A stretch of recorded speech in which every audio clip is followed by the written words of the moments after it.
So as the crisis struck, a couple of questions immediately came. How are you going to onboard your employees?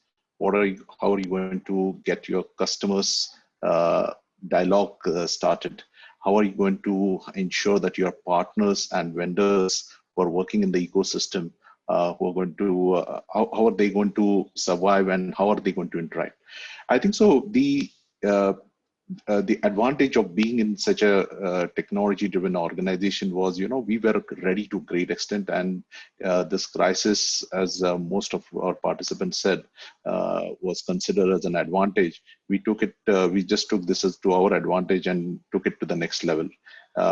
We onboarded more than 1,000 employees virtually. I'm one of the example who has got onboarded 2 months back.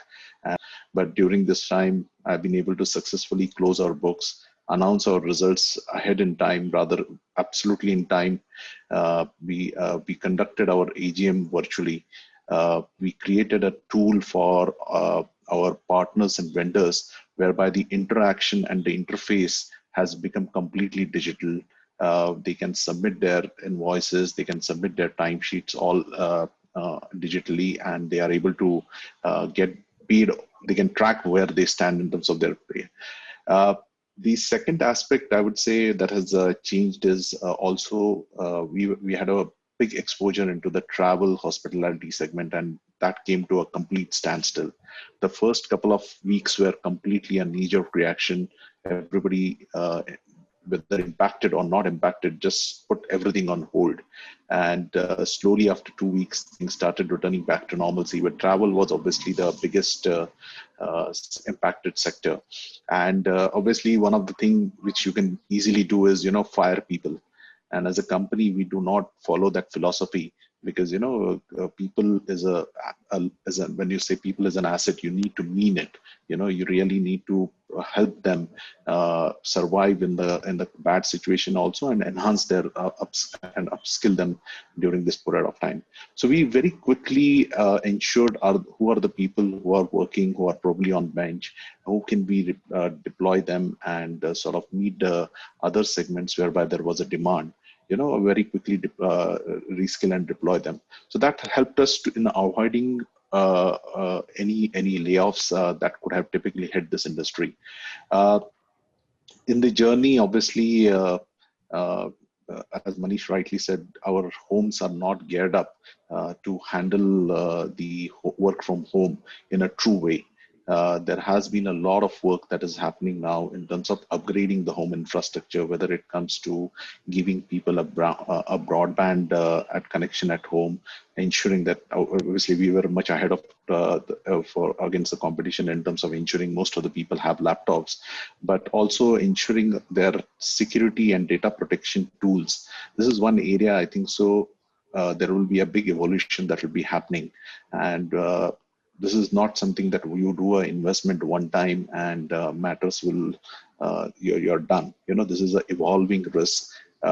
The people who are going to be focusing on your company are always one step ahead. And we need to ensure from a client's confidence perspective, we are able to protect our data, protect our intangible assets. And at the same time, also ensure that since we are working in a collaborative platform, how are we ensuring that the productivity levels are absolutely the same, or if not better? All of us are working actually much larger times than what typically we have been doing. We have also looked at from a requirement perspective, how can you invest into a lot of omni channels or do a lot of hyper personalization of certain communications? So it should not be that we just keep on communicating and there is a flood of mails that keep on coming to people and people start losing interest. You need to have pointed communication which is relevant, and this should be technology enabled. One of the other big cost from a technology industry perspective, apart from people, is also our infrastructure, which is offices. So we obviously have gone in terms of revisiting our entire real estate landscape. We are now, as I mentioned, trying to focus more on upgrading the home infrastructure. The basic, this crisis has also taught us, is like challenge the status quo, and during this period, try to try to ensure that you have a lighter balance sheet.